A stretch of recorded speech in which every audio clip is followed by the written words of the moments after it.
Took some time to clinch that result, but so you got there, 12 unbeaten now. Yes, fantastic result. We dug deep. You know, coming here is never an easy place to come and get 3 points, and you know we did that today. 1-0 for a very long time, and they created a few chances, and so did we. But we defended well when we got the second goal. It's actually quite one-sided, particularly in that first half. Was that the message after the international duty to make that quick start? Yeah, we know we ended well, and you know we didn't let the international break distract us. We had to come out all guns blazing, and that's what we did today. And you know, like I said, it was a massive 3 points. A little bit uneasy at the fact that you dominated that first half, but you couldn't kill the game off at all. Yeah, them games are tricky, always tricky.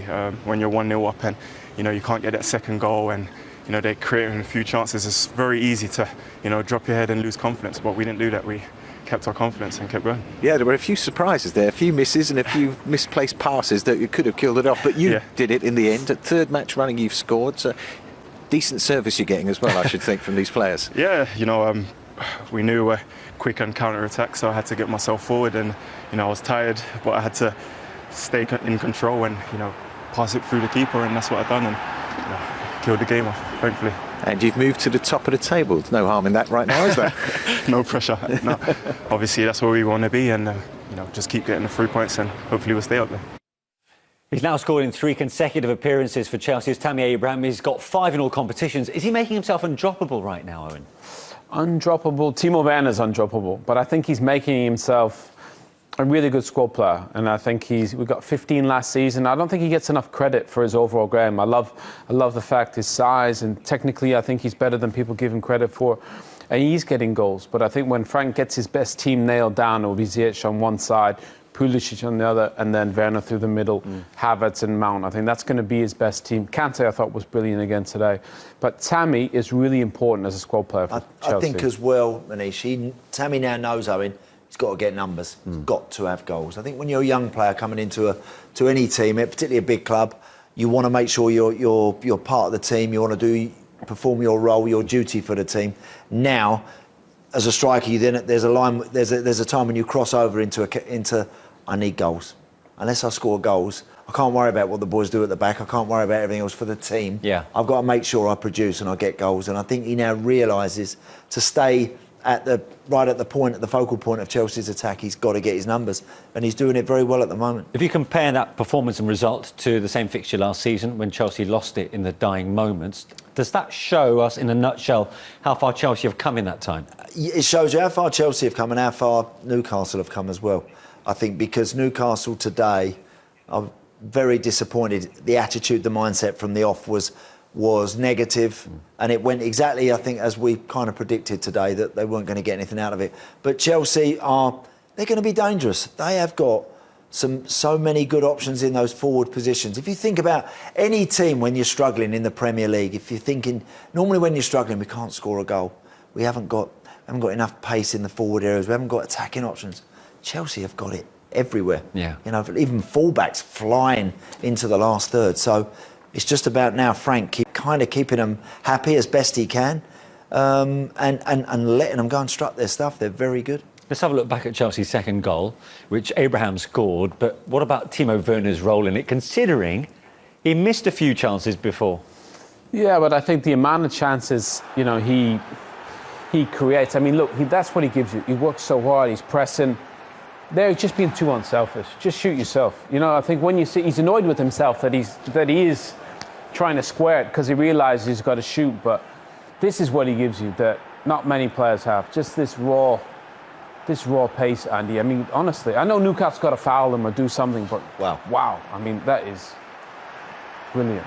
He's already running quickly, so he's already going fast now. But to go through the gate there, he's really motoring, and that is sensational play. That part of his game's improved, Andy. Right. The final pass, the quality of it. You see players when they travel that far, they get tired, don't they? Yeah. And play a poor pass, but is that his best position, Owen? Definitely off one side. Well, he developed under Julian Nagelsmann. Before he was just a number 9, and then he played played attackers and he drifted in. And I think his overall game improved because they dominated so many games in terms of possession, like under Frank. And I think with Tammy in there, because of his presence, he gives them a different option. But I think when they get their best team, I think they'll play as a focal point off the top with two fabulous wingers, and I think Frank's got, as Andy said, some great options. As for Chelsea's opening goal, while it came off the shin or whichever part of Federico Fernandez's body it was at the time, what about the build-up to it? Clever set piece that's been well drilled, well rehearsed. Any set play that's rehearsed still needs quality in the final ball. But you can see here they've got 3 on 2, so now it's about utilising it correctly. You'll see the offside line appear there on the back of Longstaff. So Mason Mount, bottom right of the screen, has got to get the other side of that line. Now he's onside. Give me the ball at the right time and I'll deliver. I mean, that's really good football. Fernandez should do better, Owen, there, shouldn't he? Yeah, he's got to find a way to clear. But I think credit the coaches for working that out. They realised that there'll be more bodies in the box expecting the cross. So if we can get 3, they'll only push 2 out. Get the ball, that set 3v2, and then that's great coaching. It really is. And no push on him from behind? No, he's clutching Fernandez and he's hoping for a push because he puts himself in a bad spot. Really, you can only clear that with your left foot. You don't clear that with your right. If you clear with your right, it's an own goal. It shouldn't actually travel to the far post, that ball. It's not a cross that stood up to the far post. It's whipped across the 6-yard line. He's got to go meet it. Somebody somewhere in there should be getting that before it actually comes to Federico Fernandez. And in the end, as Owen says, he don't sort his feet out and unfortunately prods it in his own net. So Chelsea have picked up where they left off before the international break, much to the delight, I assume, to their manager, Frank Lampard. Frank, congratulations. You've extended your run of unbeaten games to 12 now, but if we're going to be ultra-critical, do you think you might have wrapped that one up a bit earlier? Yeah. It's always smoother on the bench for me and the staff when you do, but it can happen. Listen, I think we played well. It's not an easy game for us coming here against a very organised team. Great to get the early goal. That changes the aspects of it, but the second one was then so important, and we obviously had chances to get that earlier. And even after that, we can maybe score again. But, you know, we can't have it all our own way. If there are days where you are not quite in front of goal, then we put the game away very well, I thought, in our professional performance.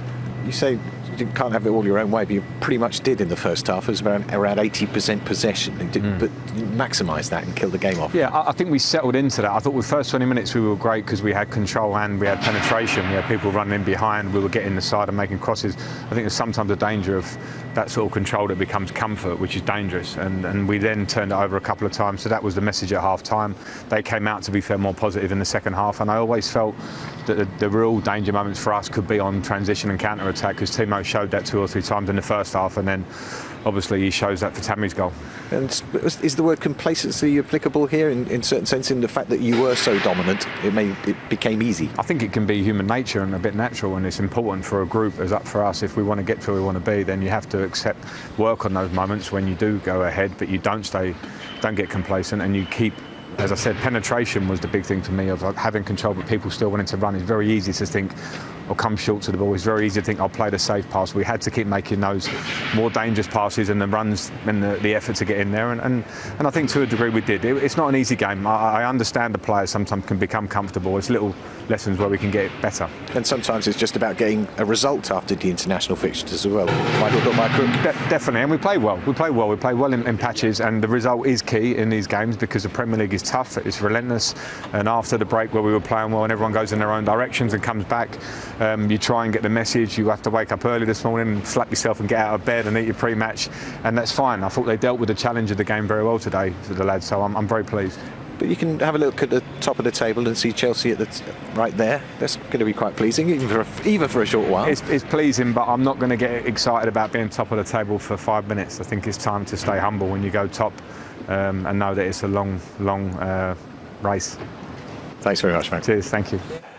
All really from Frank Lampard. Andy, you just made a great point while we were listening to Frank Lampard. Not many of their players were in top gear today. No. But they still came out comfortable winners. They didn't. They just had to have a good, solid team performance and then rely on a bit of magic and some real quality from the special players they've got. I think of Ziyech today, not quite. 1 or 2 moments, not quite. Kovacic hardly really had a kick. Reece James and Ben Chilwell didn't have to be marauding for 90 minutes. You know, N'Golo Kante was brilliant. I thought Mason Mount played well, and Timo Werner had a kind of mixed day, but was still a massive threat. And Tammy Abraham was there to provide that all-important second goal. But really and truly, after a tough international break, Manish, that's kind of the perfect opponent and the perfect performance from Chelsea today. They've got through it pretty much unscathed, and I would think with plenty in the tank still. And after passing that test today, Owen, they've got Tottenham and a certain Jose Mourinho back at the bridge next. Yeah, I think obviously Frank will be looking forward to these fixtures, and they're tough ones, you know. Tottenham, Leeds United, Everton, you know, all good sides. But I think when Frank gets his best team, his best starting 11, I think he's only really got 13 or 14 players that he thinks can make the difference. And he's going to have to play them quite regularly. I think those days of chopping and changing, I think they got to go. And I think if he settles on this team with Kante at the base of it, with Thiago Silva and that base, those fullbacks, Mount and Havertz to come into the side, Chelsea are going to be right there. But I only see them finishing third at best. But I still think he's got a great group of players in there.